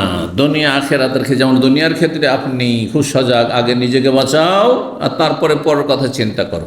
তো ওমর রাদিয়াল্লাহু আনহু সত্য কথা বলেছেন যে আপনি দুনিয়ার সব কিছুর চাইতে আমার কাছে প্রিয়, একমাত্র আমার জীবনটা ছাড়া, জীবনটা সবচেয়ে বেশি প্রিয়। তখন নবী কি বললেন? নবী সাহেব তাকে বললেন, তাহলে কাজ হয়নি তোমার, ঈমান এখনো পাকাপোক্তা হয়নি। ওয়াল্লাযী নাফসি বিয়াদি, সে আল্লাহর কসম করে বলছি যে আল্লাহর যে হাতে আমার প্রাণ রয়েছে, হাত্তা আকুন আহাব্বা ইলাইহি মিন নাফসি, যতক্ষণ পর্যন্ত আমি তোমার কাছে তোমার জীবন চাইতে বেশি প্রিয়জন না হয়ে যাব, তোমার নিজের চাইতে বেশি প্রিয় না হব, ততক্ষণ তুমি প্রকৃত মুমিন হইতে পারবে। মুমিন তো হবে কিন্তু খাঁটি মুমিন হইতে পারবে না। ফাকাল ওমর, তখন ওমর রাদিয়াল্লাহু তাআলা ঈমানের একটু নবায়ন করলেন, আপডেট করলেন। এখন হ্যাঁ, যে একটু যে কমতি ছিল। ফাইন্নাহু, আল্লাহ বলছেন, তারপরে ওমর বললেন ফাইন্নাহু আল্লাহ আল্লাহ, এখন আমি আমার ঈমানকে তাজা করলাম। আর আল্লাহর কসম করে বলছি, ইয়া রাসূলুল্লাহ আনতা আহাব্বু ইলাইহি মিন নাফসি, আপনি অবশ্যই আমার কাছে এখন আমার জীবন চাইতে বেশি প্রিয়, আমার জীবন চাইতেও আপনি বেশি প্রিয়। ফাকাল নবী সাল্লাল্লাহু আলাইহি ওয়াসাল্লাম তখন বলে, আল আনা ইয়া ওমর, এখন প্রকৃত মুমিন হতে পেরেছো তুমি হে ওমর, এখন তুমি সত্যিকারের মুমিন হতে পেরেছো। এটি আবেগিক কথা নেই, সত্যি হইতে হবে। এগুলো বিভিন্ন সময় পরীক্ষা করা যায়। রাত ছোট, এই সময় ফজরের সময় পরীক্ষা করা যায় যে আপনার জীবনটা বেশি প্রিয়, হ্যাঁ আপনার সুস্থতা বেশি প্রিয়, আপনার ঘুমটা প্রিয়, না আল্লাহ সন্তুষ্টি আর রসুলের তরিকায় জীবনযাপন প্রিয়। ফজরে হাজির হতে পারছেন কিনা পরীক্ষা, এই কয়েক ঘন্টা পরে পরীক্ষা করে নেব। মাঝে মাঝে দুশ্চিন্তায় সারা রাত ঘুম হইল না, ঠিক ফজরের 15-20 মিনিট আগে খুব ঘুম চাপছে, আপনি নিশ্চয় জানছেন এখন ঘুমিয়ে যাবেন, আমি কখন আমি উঠতে পারবো না, ফজর পড়তে পারবো না, সূর্য উঠে যাবে, নিশ্চিত উঠে যাবে। তারপরে যেন জায়েজ ওই সময় 15-20 মিনিট আছে। অনেকে দেখি, যেহেতু আমি ওই সামুদ্রিক এলাকায় বিচের আশেপাশে মহল্লায় থাকি, আর অনেকের সাথে কথা বললে বোঝা যায় রাত 2:30-3টা পর্যন্ত নিষেধাজ্ঞা দেয়, সমুদ্র বিচে বসে থাকে পরিবার নিয়ে অথবা একাই, আর তারপরে ফজর আধা ঘন্টা 1 ঘন্টা ঘুমিয়ে গেল। ওর যদি নিয়ত থাকেও, ওলিউল্লাহ হয়, তবু ওঠা মুশকিল আছে। আমার মতো লোকের ওঠা মুশকিল আছে যে 1 ঘন্টা আগে আধা ঘন্টা আগে ঘুমিয়ে যাবো। আপনি কি, আমি 3টা অ্যালার্ম দিই, তারপরে তাহাজ্জুদের সময় থেকে শুরু করে একবারে ফজর আজানের পরেও 1-2টা অ্যালার্ম থাকে। এক শ্রেণীর ভাইয়ারাকে যখন এই ঘটনা বলেছি যে শেখ আমার অ্যালার্ম লাগে না, আমাকে বলছে যে আমার অ্যালার্ম লাগে এমনিতে জেগে যায়, তখন আমি বলেছি তাহলে আপনার ঈমান আমার চাইতে বেশি তাজা আছে, শক্তিশালী আছে, কারণ আপনার এত নিজের আত্মভরসা যে আপনার অ্যালার্ম লাগে না। আর আমার অ্যালার্ম লাগুক আর না লাগুক, আমি জানি যে আমার ডিউটির জন্য অ্যালার্ম লাগাচ্ছি। যদি নামাজের অ্যালার্ম না লাগে তো আল্লাহকে কী জবাব দেবো? ডিউটির জন্য তো অ্যালার্ম ঠিকই লাগে। কি জানি হঠাৎ করে ঘুম চেপে গেল, আর আসতে হবে 9টায়, এলাম 10টা 11টায়। তো এটা করছেন আপনি, ওটা কেন করছেন না? জি, এখানে রসুল সাল্লাল্লাহু আলাইহি ওয়াসাল্লামকে বেশি ভালোবাসছেন এর প্রমাণ দিতে হবে। রসুল্লাহ ভালোবাসছেন, রসুলের তোরকে একটি বেদাত করবো না, আপনি যতই চাপের মুখে আমাকে রাখেন, আমি থাকবো না আপনাদের বেদাতি গ্রামে। কিন্তু আমি মিলাদে আর এই মাজারে আর এই আপনার এই সব হারাম কাজে আর এই মরার নামে আপনারা এই করবেন, বংশের লোকেরা আত্মীয়রা আপনারা এই খাবার দাবার ভোজ করবেন, আর আপনি আমি চাঁদা দেবো না? দেবো না আমি। দেখেন, কারণ আমি নবীর তরিকায় থাকবো, নবীকে ভালোবাসি, তোমাদের চাইতে বেশি নবীকে ভালোবাসি। এই জন্য একজন কোরআন শোনা আলেমদের কথা, যে আমি কোনো আলেমকে, ধরেন আমাকে, আমার ছাত্র আপনারা আমাকে বেশি ভালোবাসেন উদাহরণস্বরূপ, ঠিক না? কিন্তু আমার চাইতে বেশি ভালোবাসা ফরজ কাকে? রসুল সাহেবকে নয়, আল্লাহ এবং রসুলের কথাকে। রসুল ভালোবাসতে হবেই, আল্লাহ এবং রসুলকে আগে, আল্লাহ তারপর রসুল ভালোবাসতে হবে। কিন্তু নবীর কথা দলিলকে আমার চাইতে বেশি ভালোবাসতে হবে। আমার কথা দলিল বিরোধী যদি হয়, তাই না আমি একটা বিনা দুর্বল কথা বলে ফেলেছি, আমাকে খুবই ভালোবাসেন, শেখ একটা ফতুয়া দিয়েছেন, কেমন করে এই ফতুয়াটাকে আমরা না করে দিই? কিন্তু দেখছেন যে দলিল শেখের বিপরীত, তার একদিকে শেখকে ভালোবাসেন আর একদিকে দলিলকে ভালোবাসছেন। হ্যাঁ, কোনটা বেশি ভালোবাসবেন? এই জন্য আলেমরা বলে থাকেন, আমাদের সালাফি আলেমরা, যে আমার ওস্তাদ, আমার আলেম, আমার ইমাম আবু হানিফা, শাফি, মালিক, আহমদ আমার কাছে সবচেয়ে প্রিয়, কিন্তু তার চেয়ে বেশি কোরআন হাদিসের দলিল আমার কাছে প্রিয়। কথাটা অনেক মূল্যবান। এই নয় যে আমাকে আপনি ভালোবাসেন না, অবশ্যই ভালোবাসেন, কিন্তু আমার চেয়ে বেশি ভালোবাসা আপনার কার সাথে আছে? আল্লাহ এবং রসুলের কথার সাথে আছে, দলিলের সাথে আছে।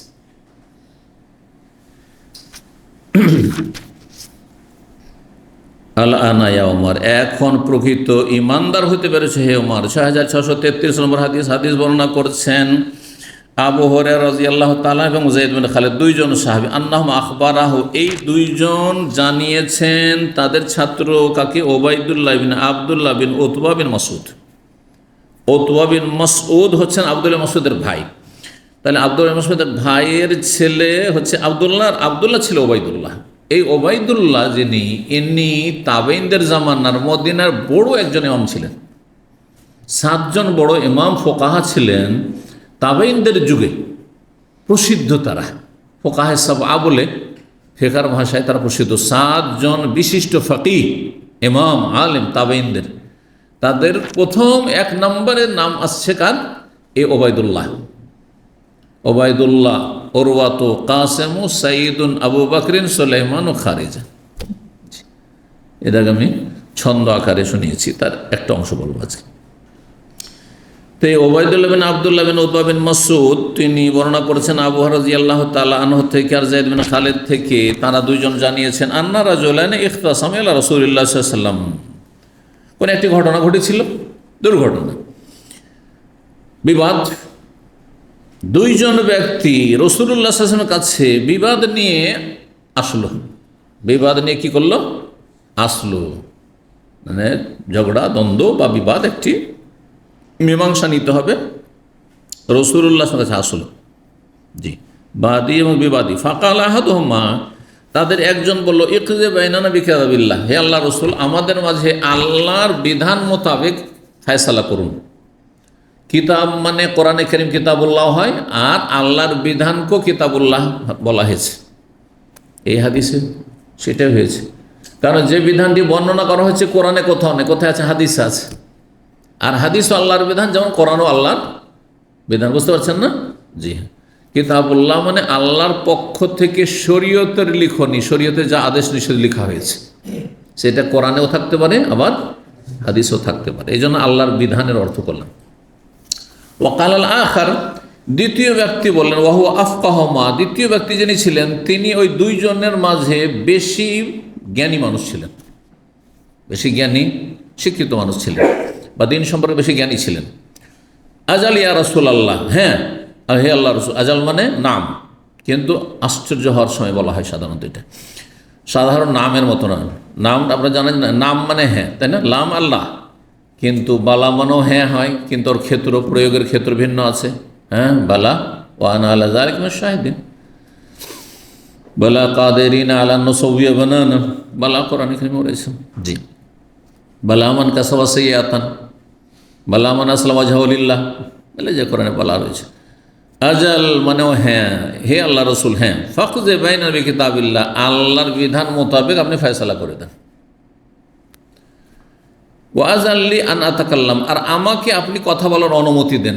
যিনি বেশি বিজ্ঞ জ্ঞানী তিনি বলেন আমাকে কথা বলার অনুমতি দেন। যদি কয়েকজন থাকেন আর কথা বলতে চান, সবাই তো আর কথা বললে কাজ হবে না, একজনকে কথা বলতে দিতে হবে। কে কথা বলার অধিকার রাখে? যিনি বেশি জ্ঞানী, যদিও বয়স কম হয়। আর জ্ঞানের দিক থেকে যদি সবাই সমান হন তখন কি করতে হবে? যিনি বয়স্ক, হ্যাঁ, যিনি প্রবীণ বয়োজ্যেষ্ঠ তাকে এগিয়ে দিতে হবে, আপনি কথা বলেন। কাব্যের কাব্যের এই ক্ষেত্রে নবী সাল্লাল্লাহু আলাইহি ওয়াসাল্লাম বলেছেন যে বড়কে কথা বলতে দাও। নবী সাল্লাল্লাহু তখন বলে তাকাল্লাম, তুমি কথা বলো, হ্যাঁ তুমি কথা বলো, কি হয়েছে? কালা, তখন সে বলছে ইন্না ইবনি কানা আসিফান আল হাজা, আমার ছেলে এর বাড়িতে মজুর ছিল। মজুর বলেন তো, জন মজুর বা চাকর, চাকর ছিল। আসিফুন মানে আজিরুন। এই যে ইমাম মালিক রাহিমাহুল্লাহ বলছেন যে আসিফ মানে হচ্ছে আজির। আজির শব্দের আজকাল ব্যবহার করা হচ্ছে। একটা প্রোগ্রাম মক্তবুল আমলের প্রোগ্রামে আছে আজির, বর্ণামজ আজির। যদি আপনি সাপ্লাই যান, এক কোম্পানি কফিল আপনার এক, আর অন্য আপনি কোম্পানিতে চাকরি করবেন, তাহলে একটা আজির থেকে আপনাকে ভাড়া নিতে হবে। যদি ভাড়া না নেওয়া হয় তাহলে আপনাকে কেস হয়ে যাবে। আপনি হ্যাঁ আইন বিরোধী কাজ করলেন, বা যারা আপনাকে কাজে লাগিয়েছে তারা আইন বিরোধী কাজ করলেন, জওজাতের আইনে ফেসে যাবে। বুঝতে পারছেন না? আজির শব্দটি ব্যবহার করা। আজির মানে হচ্ছে মজদুর বা কর্মচারী। আসিফ, আসিফ মানে হচ্ছে আজির। কি করেছে আমার ছেলে? ওর বাড়িতে কি ছিল? চাকর ছিল। চাকররা কিন্তু অঘটন ঘটে বাড়িতে, এই জন্য চাকর থেকেও সাবধান। অনেকে মনে করে চাকর, আমার মেয়ের ক্ষেত্রে তার কুদৃষ্টি পড়বেন না, আমার স্ত্রীর ওপর কুদৃষ্টি পড়বেন না, এইটা অজ্ঞতা। কিন্তু এইরকম দুর্ঘটনা অনেক ঘটে থাকে। বড় বড় পয়সাওয়ালার ঘরের মেয়ে, হ্যাঁ, চাকরের সাথে উদা হয়ে গেছে, বা চাকরের সাথে ব্যভিচারে ফেসে গেছে, চাকরের প্রেমে পড়ে গেছে। নাসাল্লাহ সালামাতুল্লাহ। এই জন্য কখনো ভাবেন না যে এই চাকরের দিকে কি আর আমার মেয়ে ঝুঁকে, হ্যাঁ, অথচ সাবালিকা মেয়ে, অবাধ মেলামেশা, বাড়ির ভিতরে ঢুকছে। আমার স্ত্রী, হ্যাঁ, ইয়ে হচ্ছে বাড়ির গৃহিণী, হ্যাঁ, মহাজন সাহেবের স্ত্রী, আর একটা চাকর। আরে চাকর দেখলো তো কি হলো? না, অবশ্যই না, এটা মূর্খামি কথা। অবশ্যই পর্দা, পর্দা ফরজ। কোনখানে যে কোন চোখর তীর গিয়ে কি করে? আঘাত করে ফেলে, যেটাতে ঘায়ল করে দিও। আপনার স্ত্রীকে ঘায়ল করে দিল, হয়তো স্বামীর চাইতে ভালো লেগে গেছে ওকে দেখে। শয়তান সবসময় লেগে আছে। স্বামী মহাজন, কিন্তু মহাজন তার পয়সা নজরে আসেনি, তার প্রভাব প্রতিপত্তি সম্মান নজরে আসেনি, সে ফিতনায় ফেসে গেছে, হতে পারে পরকে লিপ্ত হয়ে গেছে। তো তাই ঘটেছিল এখানে। তো বলছেন যে আমার ছেলেটি এর বাড়িতে কি ছিল? মজদুর ছিল। আর তারপরে জানাবে ইমরাতে, তার স্ত্রীর সাথে ব্যভিচারে লিপ্ত হয়ে যায় আমার ছেলে। বিচার নিয়ে এসছে ছেলের বিরুদ্ধে। আজকালকার জামানায় আসবে কেউ বিচার নিয়ে? ছেলের বিচার করে দেন? হ্যাঁ, না, ছেলের বিচার করে চাইবে কি সে? যেখানে তাকে আঘাত লাগছে। আমি জানি আমাদের সমাজে কোন বিচারগুলো চাই ছেলের। ছেলে যদি জুয়া খেলে, হিরোইন গাঁজা খেতে লাগে, তখন সমাজের কাছে বিচার চাইবে। একসময় সামাজিক বিচার ছিল খুব, আমাদের খুব শাসন ছিল। 25 জুতা মারা, আর এই সালিশ, যে গ্রাম্য সালিশ বিচার করে শাসন করা, ইত্যাদি ইত্যাদি, এসব ছিল তখন। এগুলো করবে। কিন্তু ব্যভিচার করলে ওকে গোপন করার চেষ্টা করবে, অথবা বাঁচাবার চেষ্টা করবে, হ্যাঁ, দল পাকাবার চেষ্টা করবে, যাতে করে বিচার না হয়। বলছেন যে কি বলছে? জানাবে ইমরাতে, তার স্ত্রীর সাথে ব্যভিচারে লিপ্ত হয়েছে, অথচ সে মালিকের স্ত্রীর সাথে। ফাখবারুনি, তখন আমি যখন জানতে পারলো, জানাজানি হয়ে গেল, তখন লোকেরা বলল যে এর সমাধান হচ্ছে আন্না আলা ইবনি আর রাজম, আমার ছেলেকে কি করতে? পাথর মেরে সংসার করতে হবে। কিন্তু ফতোয়া ভুল ছিল, মূর্খ লোকদের ফতোয়া ছিল, সমাজের জাহেলদের ফতোয়া ছিল। কেন ভুল ছিল ফতোয়া? কারণ এই ছিল অবিবাহিত ছিল, এ মজদুর ছিল অবিবাহিত। অবিবাহিতের জন্য মৃত্যুদণ্ড না, রজম করা নাই। ফাফতাদাই তো মেন হবে মিয়াতে সাতিন লি ওয়া জারিয়াতিন, আমি আমার ছেলেকে বাঁচাবার জন্য, রক্ষা করার জন্য মুক্তিপণ হিসাবে 100টি বকরি দিলাম, আর একটি দাসী আমি স্বাধীন করলাম, বা দাসী দিয়ে দিলাম ক্ষতিপূরণ। তোমার স্ত্রীর সাথে যেহেতু ব্যভিচারে লিপ্ত হয়েছে, 100টি বকরি দিলাম ক্ষতিপূরণ হিসাবে, আর একটি কি দিলাম, দাসী দিয়ে দিলাম ক্ষতিপূরণ। তো বাস হয়ে গেল মীমাংসা। সুম্মাইনি সাআলতু আহলাল ইলমে, আগে যে জিজ্ঞাসা করেছে বা যাদের কাছ থেকে জেনেছে তারা সমাজের মূর্খ লোকেরা ছিল, যারা আসল মাসলা জানে না। পরে যখন জ্ঞানীদেরকে, যে আহলাল ইলম মানে ওলামায়ে কেরামদেরকে জিজ্ঞাসা করলাম, তখনকার জ্ঞানীদেরকে, আমাদের আশেপাশে যারা জ্ঞানী গুণী ছিল, দিন সম্পর্কে ইসলাম সম্পর্কে জানে, তাদেরকে জিজ্ঞাসা করলাম যে আমার ছেলের কী শাস্তি। ফাখবারুনি, তখন তারা বলল যে না না, আন্না মা আলা ইবনি জালদো মেয়াতিন ও তাগরিব আমিন, আমার ছেলের জন্য যে শাস্তি শরীয়তে নির্ধারিত রয়েছে সেটি হচ্ছে 100টি বেত্রাঘাত করা, আর 1 বছরের জন্য নির্বাসন। 1 বছরের জন্য কি করতে হবে? নির্বাসন দিতে হবে। নির্বাসন মানে বুঝেন তো, দেশ থেকে তাড়িয়ে দিতে হবে। আজকালকার জামানায় দেশ থেকে যদি তাড়িয়ে দেন তো বলে কাজ হয়ে গেল, কারণ দেশে অপরাধ করলে তো মানুষ মুখ চেনা অনেক আছে, লজ্জা লাগবে। কিন্তু বিদেশে গিয়ে বাঙালি যখন ইউরোপ চলে যাচ্ছে, মালয়েশিয়া চলে যাচ্ছে, কি করছে না করছে, ওর তো ওর গোটা দেশে কেউ ছিল না তাকে, সেখানে সমস্ত ক্রাইম অনেক অপরাধীরা করছে না, যদি ধরাও খায় কেউ জানতে পারলো না, হ্যাঁ, লাভ জুতাও খায় তাও কেউ জানতে পারলো না। এই জন্য একসময় সিনেমা হলের যুগ ছিল আমাদের দেশে, এখন তো পকেটে পকেটে সিনেমা, তাই না? সিনেমা হলের যুগ ছিল। আমরা যখন মাদ্রাসার ছাত্র, 14 বছর 15 বছর সিনেমা হলের যুগ ছিল। আমাদের যুগটাই মাদ্রাসার ছাত্র কেউ সিনেমা দেখতো না, কিন্তু যেমনই শিক্ষকতা শুরু করলাম, আমার বয়স যখন 19 বছর, তখনই দাওরা ফারুকে আমি প্রথম শিক্ষক হয়েছিলাম 20 বছর বয়স। তখন থেকে দেখতাম যে 1-2 জন দুষ্ট ছেলেরা বাড়ি থেকে মাদ্রাসা আসছে, আগে সিনেমাটা দেখে নিল, তারপরে মাদ্রাসায় ঢুকছে। খবর পেলাম, জানতে পারে, তারপরে তাদেরকে একটু মারধর করে বা শাসন টাসন করে, অথবা বেশি অপরাধী হলে বহিষ্কার মাদ্রাসা থেকে। আবার যখন ছুটি যাচ্ছে, আগে গিয়ে শহরে গিয়ে সিনেমা দেখল, তারপর বাড়ি যাচ্ছে। ওইদিকে বাবা জানতে পারে না, তো মাদ্রাসাও জানতে পারলো না। বুঝতে পারছেন না? এইসব করতো, আস্তে আস্তে শুরু হলো। তো তখনকার যুগে গ্রামে গঞ্জের ছেলেরা কোথায় সিনেমা দেখতে জানেন? থানা প্রপারে দেখতো না, কারণ ওখানে অনেকে চিনে নেবে এটা অমুকের ছেলে, হ্যাঁ, এই অমুক বংশের, অমুক গ্রামের ছেলে, আর এই অমুক মাদ্রাসার ছাত্র, এ তো পাঞ্জাবি গায়ে দিয়ে আছে, আর এই সিনেমা হলে ঢুকেছে, চিনে ফেলবে। তখন ওই ডিস্ট্রিক্ট টাউনে চলে যেত। এখন গ্রামগঞ্জ থেকে উঠে এসে ঢাকা টাউনে কে কাকে চিনে? তখন সব বিভিন্ন অপরাধ করছে, কেউ ছিলেন না তার। বুঝতে পারছেন না? একজন মহিলাকে আমাদের এক দিনী বলছে যে মক্কায় গিয়েছে উমরাতে, গিয়ে ওখানে চেহারা খুলে মহিলা ঘুরছে। তো ওকে বলছে যে আপনি চেহারা ঢাকেন না কেন? আপনি তো দাম আমি চেহারা ঢাকতেন। চেহারা ঢাকেন? বলছে আমাকে তো কেউ চিনে না, মক্কাতে আমাকে কে চিনে? আস্তাগফিরুল্লাহ। আমাদের দেশীয় পর্দা ঠিক ওই রকমই। এই জন্য আমি সবসময় বলি, অধিকাংশ মুসলিমরা অপরাধ থেকে বাঁচে, পাপ থেকে বাঁচে সমাজের ভয়ে, রবের ভয়ে না, আল্লাহর ভয়ে না। অধিকাংশ মুসলিম, অল্প মুসলিম আছে আল্লাহর ভয়ে গোনা থেকে বাঁচে।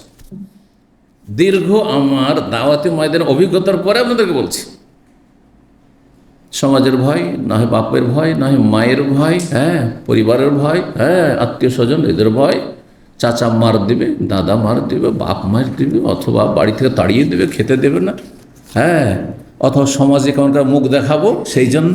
বুঝতে পারছেন? কিন্তু আল্লাহর কাছে কেমন করে মুখ দেখাবো, এটা কয়জনের চিন্তা আছে? ওই চিন্তা তাহলে তো ফজর পড়লাম না, সূর্য উঠছে, তো আল্লাহর কাছে কি করে মুখ দেখাবো? আমার নামে যেতাম, আমাকে আগে ওইটা চিন্তা করতেন, ঠিক না? জি, আল্লাহর ভয়ে যতক্ষণ না হবে ততক্ষণ পর্যন্ত কিন্তু আপনি জান্নাতি হইতে পারবেন না। তাকওয়া মানে আল্লাহর ভয়ে ভালো কাজ করা, আল্লাহর ভয়ে মন্দ কাজ থেকে বেঁচে থাকা। জি,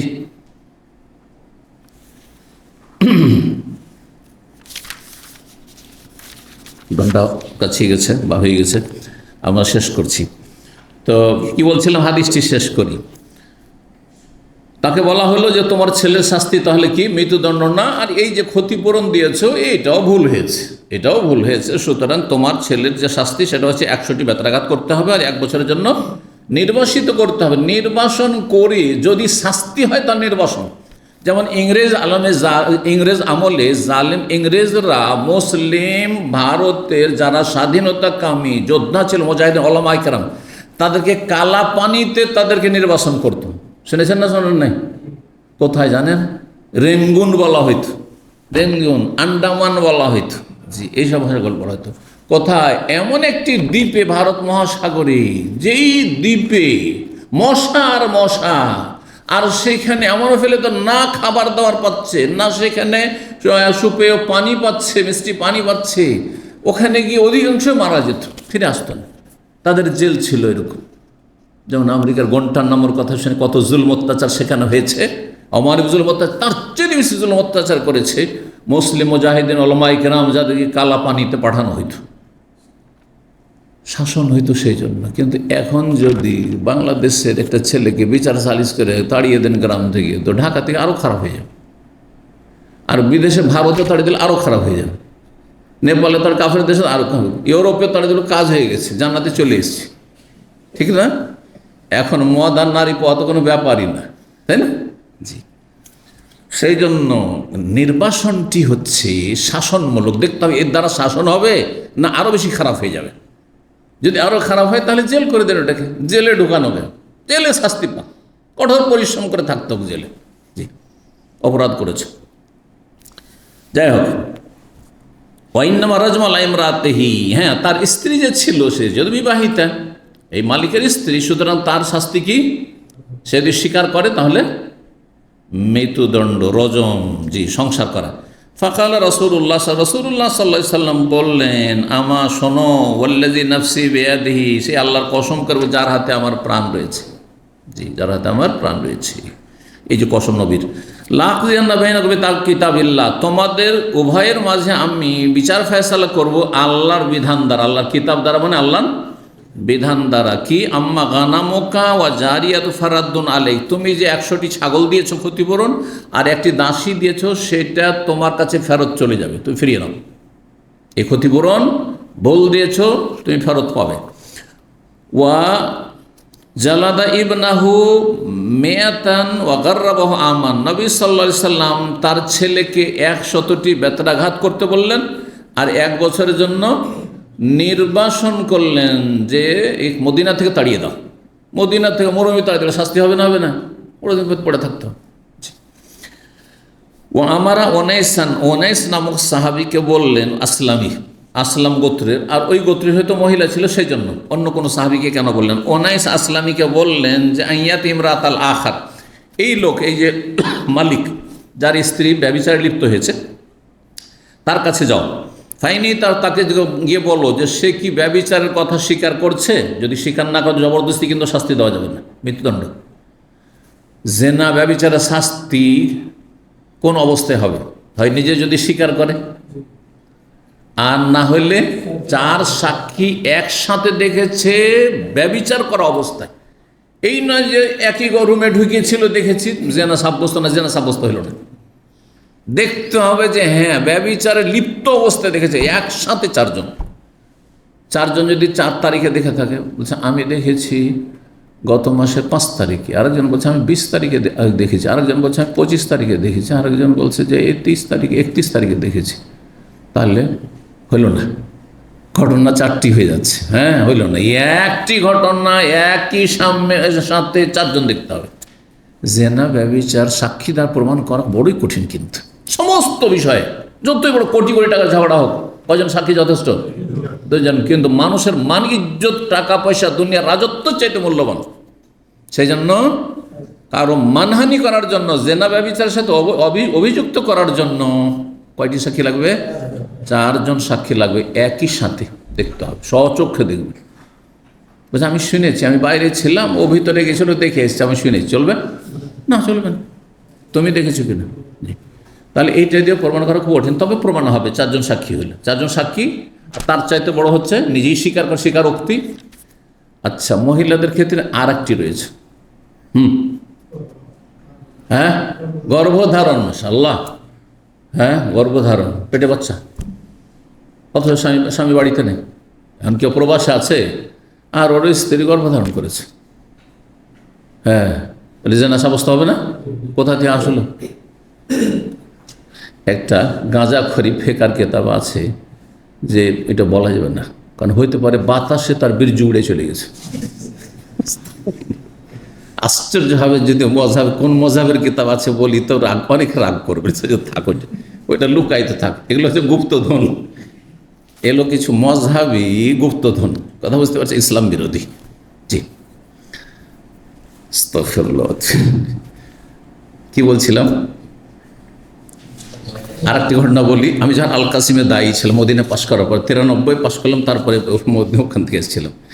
একটা ছেলে ওখানে প্রবাসী থাকে, সে বিয়ে করে এসেছে, আর 4 মাস হয়েছে, 4 মাসে বাচ্চা ভূমিষ্ঠ হয়ে গেছে। 4 মাসে কি হয়েছে? বাচ্চা ভূমিষ্ঠ হয়েছে। ওর বাচ্চা সাব্যস্ত করার জন্য কয় মাস হইতে হবে? কমপক্ষে 6 মাস, কমপক্ষে 6 মাস হইতে হবে। 5 মাস হলে ওর বাচ্চা না, কারণ 6 মাস সর্বনিম্ন গর্ভধারণের সময়কাল হচ্ছে 6, 7, 8, 9, 10, 2 বছরও যদি হয় তাও মেনে নেওয়া যাবে। কিন্তু হ্যাঁ, এই আপনার 4 মাসে মানা যায় না। তাহলে এটা কি ছিল? অবশ্যই অবৈধ সন্তান। তাহলে যদি মহিলার ক্ষেত্রে এমনটা হয় যে গর্ভধারণ করেছে অথচ তার স্বামী নাই, তাহলে তখন সে না সাব্যস্ত। আজকালকার মেডিকেলের উপর ভরসা করা যাবে? টেস্ট করে দেখা গেছে যে এটা ওর বাবার নাই, হ্যাঁ, ডিএনএ টেস্ট করা, না, এই দ্বারা শরীয়ত সাব্যস্ত হবে না। এটা দুনিয়াদারের ক্ষেত্রে কেস কাজ করুক, দুনিয়ার মানব রচিত বিধানই, কিন্তু শরীয়তের বিধান এর দ্বারা জেনাবে বিচার সাব্যস্ত করা যাবে না। শরীয়তের যে বিধান আছে সে বিধান মোতাবেক আসতে হবে। তো যাও তার স্ত্রীর কাছে ফাইনি তারাফা, সে যদি স্বীকার করে নেয় তো রাজা মাহা তাকে কি করে দেবে?